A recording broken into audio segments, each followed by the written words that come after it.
Nagaafi tasgabbiin Itoophiyaa Tarkiif barbaachisummaa guddaa qabuuf Tarkiin deeggarsa barbaachisu mara Itoophiyaaf akka gootu Pireezidant Tayyip Erdogaan dubbachuu isaanii hima.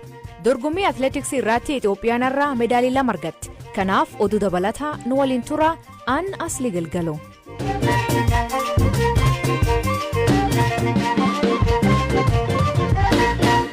Dhaggeeffattoota jalqabaanii dorgommii atileetiksii Olimpikii Tookiyo guyyaa irraatiin biyyooti baha Afrikaa Itoophiyaaf Keenyaan meedaaliiwwan 2 argatan. Meedaaliiwwan kunniin kan argaman fiigichi gufachiisaa meetaarii 3,000 ka dhiirotaa fi meetaarii 5,000 ka dubartootaa. Sifan Hassan bara 1992 booda atileetiksiin meedaaliiwwan jalqabaa Neezerlaandis argamsiiftee jirti. Beekaa Toomaa gabaas qaba. We now move to the men's 3,000 meter steeplechase.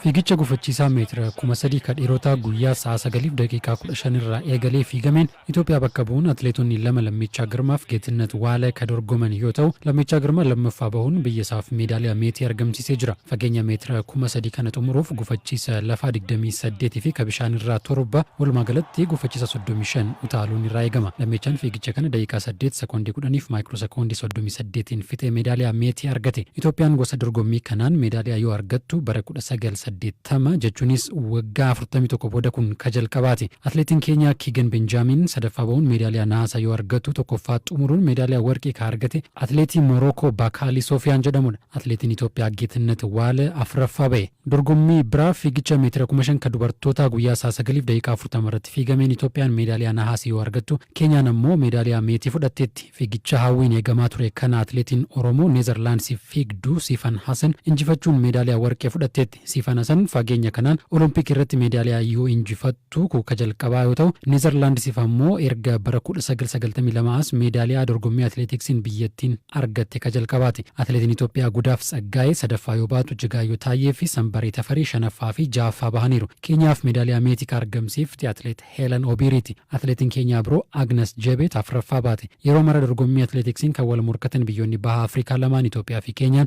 gabatee meedaaliyaa Olompikii baranaa irratti sadarkaa 39ffaa fi 62ffaa irra jiru. Itoophiyaan warqee tokko meetii tokkoo fi nahaasa tokko walumaa galatti meedaaliyaa 3 39ffaa. Keenyaan ammoo meedaaliyaa 2 meetii tokkoo fi nahaasa tokkoon 62ffaa irra jirti. Gabatee kana Chaayinaan warqee 29 meetii 17 fi nahaasa 16 yoo dursitu Ameerikaan warqee 22 meetii 25 fi nahaasa 17 itti aanti.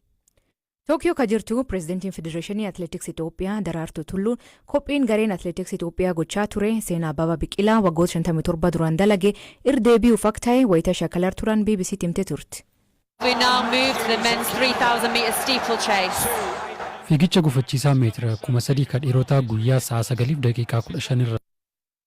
Addunyaan mo'achuudhaaf qophaa'a. Nus akkuma biyya tokkootti qophaa'aa jirra. Kan Itoophiyaa adda goosisu gootichi keenya Abbabaa Biqilaa bara akka faranjiitti bara 1964 waan mo'ateef uummanni addunyaattis taanaan uummanni keessattuu uummanni Jaappaan uummanni keenyas qabxii olaanaa nurraa eega.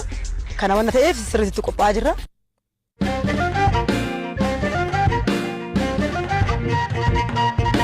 Pireezidantiin Turkii Rasiib Tayyip Erdogaan biyya isaanii Itoophiyaa fi deeggarsa gosa kamiyyuu hin taasiftii jedha. Kan ka jedhan ergaa ministeera muummee Abiy Ahmad waliin bilbilaan mari'ataniin booda. Deeggarsi kun waraana mootummaa Itoophiyaa ka biyyattii humnoota Tigraay waliin godhaa jiruun kan wal qabachuu hin oolu jedhuun kanneen marsaalee hawaasa irratti yaada kennan. Baqqalaa Toomaa dabalataan isinitti hima.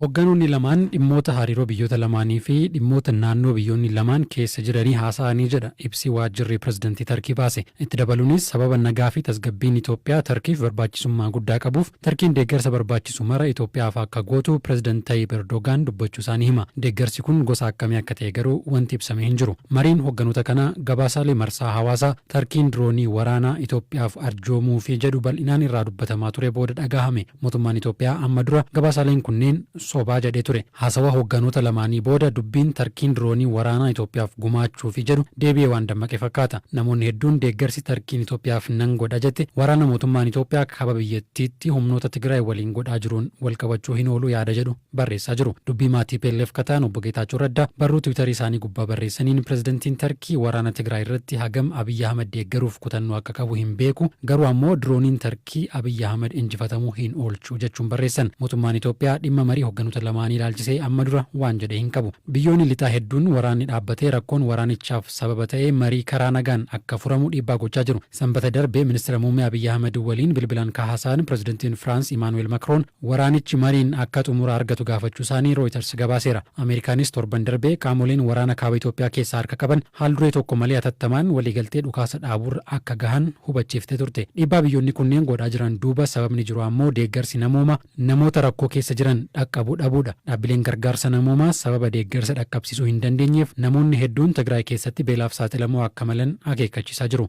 UNICEF akka jedhutti baatilee 12 itti aananitti daa'imman 100,000 ol hanqina nyaataa madaalawaa du'aaf isaan gahuuf saaxilamuu malu. Deeggarsi namoomaa akka dhaqqabu jecha dhukaasa dhaabuun naannoo Tigraay gadhiisee bahuu ka himu mootummaan federaalaa Itoophiyaa TPLF deeggarsa gufachiisaa jira jechuun komata. Dhimma mariin rakkinicha furuu irratti garuu amma dura waan jedhe hin qabu.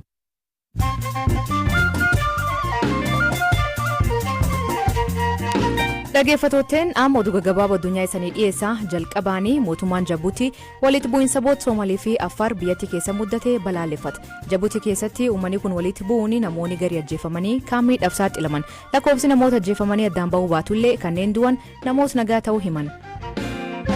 Ministeerri muummee Israa'el Naftali Bennett Iraan doonii Ooman haleelluu sirriitti beekaa jedhe. Iraan himannaan Teheraan bu'uura hin qabu jechuun haleella lubbuu lammii Biriitishii fi Roomaaniyaa galaafate kan waakkate.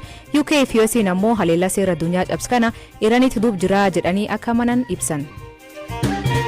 Haaliima Siisee dubartiin daa'imman 9 caamsa keessa deettee biikiyyaaf maatii baay'ee yaadaa jette. Dubartiin maalii hospitaal Morokoo deettuun yoomii akka biyyatti deebinuu hin beennuu jette. Sababii isaa ijoolleen isii hagammaa kunuunsa waan barbaadaniif.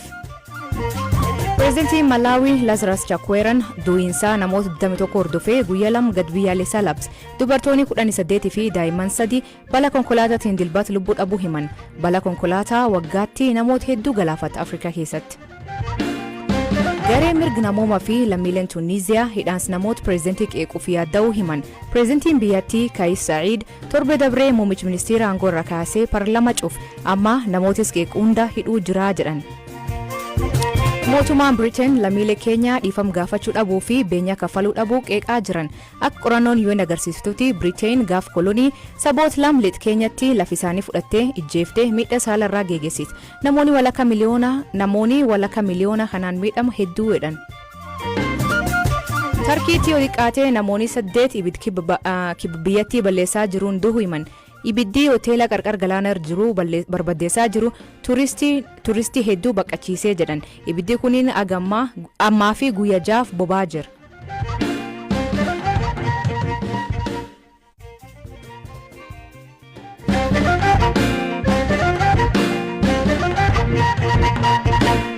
Lolii Tigraayitti eegalee amma ammoo naannoo Affaariif Amaaraa ce'ee nama hedduu qaayirra buqqaasee kaan ijjeesee jedhan. Lolii kun maaliif naannolee kanaatti babal'atee gaaffii jedhu deebii adda addaatti kennamaa jira. Ammaatti miseensa koomaan poostii naannichaatti hundeeffame ta'uu kan himu Jeneraal Tsadiqaan Gabratinsaayee turtii BBC News Hour waliin taasisaniin sababa isaan naannolee tan seenaniif akkanaan ibsa. As you know, Tigray, the entire region is under blockade. Akkuma beekamu naannoon Tigraay ministeera muummee Abiyyi Ahmedeen guutummaan cufamee waan jiruuf cufaa sana cabsuun waan nurra jiruufi ulaa ittiin gargaarsa seenuu danda'u tokko karaa naannoo Affaari. Sababiinsaas Affaar sarara Jibuutiirraa Tigraay wal quunnamsiisu. Kanaaf hanga cufaan kun jirutti cabsuudhaaf sochii keenyatti fufna. Dabalataanis akkuma beekamu haaldureewwan dhukaasa dhaabuu keenye mootummaan keenya ibsa baasee ture. Kanaaf ammoo mootummaa federaalaa irraas sirnaan deebii waan hin arganneef dhiibbaa uumuudhaafis waraana cimsinee itti fufna. Properly, so we have to increase our pressure. Haga ammaa ammoo humnoonni TPLF gara Affaar kan cabsuu hin dandeenye jedhe jeneraali kun bakki biroo ka gargaarii Tigraay seenuu danda'uun ka Suudaan ta'uu him. Kanaatti fayyadamuun karaa lamaa jira jedhe. Well, either there has to be an agreement. Karaa kanatti fayyadamuun mootummaa federaalaa amma aangorra jiru waliin waliigaluu yookiin immoo cufaa jiru cabsinee gargaarsi akka naannicha seenu gochuudha. Lamaan keessaa tokkodha. Naannoo Affarii malee humnoonni Tigraay naannoo Amaaraa waliin wal lolaa jiran. Naannoo kan waliin wal waraanuun maaliif barbaachisee gaaffii jedhu akkanaan deebis. All our activities, military activities at this time. Sochiiwwan waraanaa hundee yeroo kana gaggeessaa jiran kaayyoo gurguddaa lamaafi. Tokkoffaan karra guutummaa uummata Tigraay irratti cufamu cabsu yoo ta'u, lammaffaan ammoo mootummaan aldureewwan dhukaasa dhaabuu keenye fudhatee marii siyaasaan rakkoo Itoophiyaa keessa jiru akka furuuf dirqisiisuufidha. political solution to the situation in Ethiopia. Haa ta'u malee humnoonni kunneen naannoo Amaaraa loluun lafirra deeffachuuf jedhan duraan gaafa waraanii eegalee milishaan Amaaraa naannolee daangaa irra jiran keen jechuun fudhatanii hagammaa bulchiinsi naannoo Amaaraa jala jiraachuu himan. Kaayoon keessan lafa deeffachuuf gaaffii jedhu jeneraalii kun akkanaan deebis. Yes, that is true. The Amhara militias has been are still. Sirriidha. Milishoonni Amaaraa hanga ammaa lixa Tigraay jiru. Garuu gochi loltoota keenyaa waan isaan godhan ta'uu miti. Dhumarratti loltoonni keenya naannolee keenya deebisee to'achuun dirqama. Ammatti ammoo kaayyoon keenya cufaa kana cabsu kan biraan ammoo akka haaldureewwan kana fudhatu mootummaa irratti dhiibbaa geessisuudha. To accept our conditions for ceasefire and ultimate political solution. Waraan ji'oota duuf deemaa jiru kanaan booda malli Tigraay maali? Hariiroo akkam Itoophiyaa waliin qabaachuuf deemti? Itoophiyaa irra cittee qofaatuuf bulchitu moo aangoota deebi'anii akka durii bulchan? That will be decided upon the coming. Kun adeemsa siyaasaatiin murtaa'a. Garuu egereen Tigraay fedhii ummatichaatiin kan murtaa'u malee fedhii fi yaada dhiibbaa siyaasaa tokkoon miti. Akka paartii siyaasaatti yaada qabnu ibsuu dandeenya. Ta'ullee kan murteessu uummata. Bilisummaas ta'e sirna federaalaas ta'e refereendamii hiree fi murteeffannaas ta'e akkaataa sirna federaalaatiin itti fufuudhaaf marii humnoonni siyaasaa Itoophiyaa keessa jiraniin murtaa'a. Waliigalteen dhukaasa dhaabuu haala uummataaf ifa ta'een ta'uu qaba. Waliigalteen kunis erga irra ga'amee booda mariin siyaasaa hunda hammate atattamaan gaggeeffamuu qaba. Will be discussed in the future and in the general public. Aangaan olaanaan mootummaa Itoophiyaa obbo Zaadiq Abrahaa wanni qondaalii waraan Tigraay jedhu kun dharaa jedha. Mootummaan Itoophiyaa deeggarsa namooma Tigraay irraa hin gurree jedha obbo Zaadiq. We never blocked humanitarian aid. In fact, our government supplied the most amount of humanitarian aid. Nuyi gonkumaa gargaarsa namoomaa ugurree hin beeknu. Inumaa mootummaan keenya gargaarsa namoomaa godhamaa jiru keessaa qooda olaanaa gumaachaa jira. Ka qaamoleen kaan gumaachaa jiran walitti da'amee kan keenyatu caala. Bajata biyyaalessaa parsantii 5 ka ta'u deeggarsa namoomaaf oolchaa jira. Kana kan goonuuf lammiileen Tigraay sababa garee shororkeessaa kanaa akka miidhama waan hin feeneef waa'ee gargaarsa namoomaa kan kaasaniif dhimmichi miidiyaa fi hawaasa idil addunyaa biratti dhageettee akka qabu waan beekaniif gargaarsi namoomaa amma danqamaa jira yoo ta'e sababni isaa naannoo Tigraay keessaa bahanii Affaarii fi Amaara keessa socho'aa waan jiraniif. Waraanni Itoophiyaa ammallee humnoota Tigraay lolee injifachuu danda'a ka jedhan aangaan kunin dhimma marii karaa nagaan waraanichi xumuruus waan jedhu qaba. TPLF garee shororkeessaadha. Kana jechuun garuu nuyi marii hin feenu jechuu miti. Yoo mari'achuu barbaanne karaa hedduutu jira. Hayyoonni Tigraay hedduun jiru. Dhaabbileen garaagaraa fi humnooti mormituu biroo jiru. Isaan waliin gochuu dandeenya.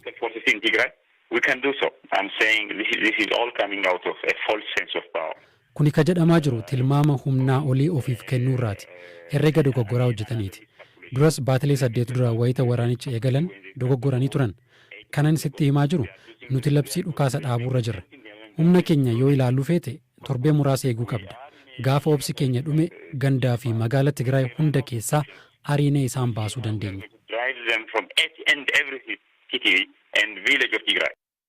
Dhaggeeffattootteen sagantaan har'aa ganumaa nu waliin ture.